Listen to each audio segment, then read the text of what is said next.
ঢাকা ১৪ আসনে বিএনপির মনোনয়ন পাওয়ার পর প্রথম গণমিছিল করেছেন মায়ের ডাক সংগঠনের সমন্বয়ক সঞ্জিদা ইসলাম তুলি। বিপুল নেতাকর্মীর উপস্থিতিতে অঙ্গীকার করেন আর গুম খুন হতে দেয়া হবে না।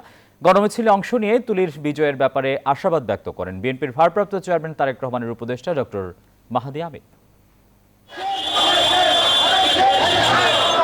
জাতীয় সংসদ নির্বাচনে বিএনপি প্রার্থীদের নাম ঘোষণার পরেই সারা দেশে তৈরি হয়েছে নির্বাচনী আমেজ। ঢাকার ২০টি আসনের মধ্যে ঢাকা ১৪ আসনে বিএনপির মনোনয়ন পেয়েছেন গুমের শিকার ব্যক্তিদের স্বজনদের সংগঠক মায়ের ডাকের সমন্বয়ক সঞ্জিদা ইসলাম তুলি।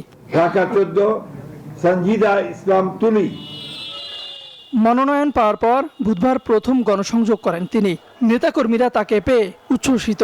গণমিছিলের আগে সঞ্জিদা ইসলাম তুলি অঙ্গীকার করে বলেন, গুম খুন আর হতে দেওয়া হবে না।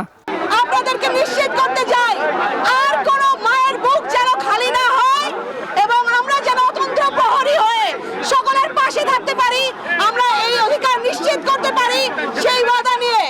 গণমিছিলে অংশ নেয় বিএনপির ভারপ্রাপ্ত চেয়ারম্যান তারেক রহমানের উপদেষ্টা ডক্টর মাহাদি আমিন। তিনি তুলির বিজয়ের ব্যাপারে শতভাগ আশাবাদী। এবং আমরা বিশ্বাস করি আমাদের নেতা জনাব তারেক রহমান যে বাংলাদেশ গড়তে চান, আমরা সবাই মিলে তুলিয়াপাকে এমপি নির্বাচনের মাধ্যমে সেই বাংলাদেশ গড়ে তুলব, যেখানে আবারও আমরা সবাই স্বাধীন হব, আমাদের সবার অধিকার থাকবে, আমরা সবাই মিলে বাংলাদেশের সার্বভৌমত্ব প্রতিষ্ঠা করব, সবার আগে বাংলাদেশ। মিছিলে অংশ নেয়া নেতাকর্মীরাও ঢাকা ১৪ আসনে ধানের শীষ প্রতীককে বিজয়ী করতে বদ্ধপরিকর। সঞ্জিদা ইসলাম তুলিকে নিয়ে আলহামদুলিল্লাহ শতভাগ আশাবাদী। আশা করি ঢাকা মহানগরের ভিতরে সর্বোচ্চ ভোটের ব্যবধানে তুলিয়াপাকে আমরা জয়যুক্ত করবো ইনশাআল্লাহ। তাওফিদুল ইসলাম, নিউজ 24, ঢাকা।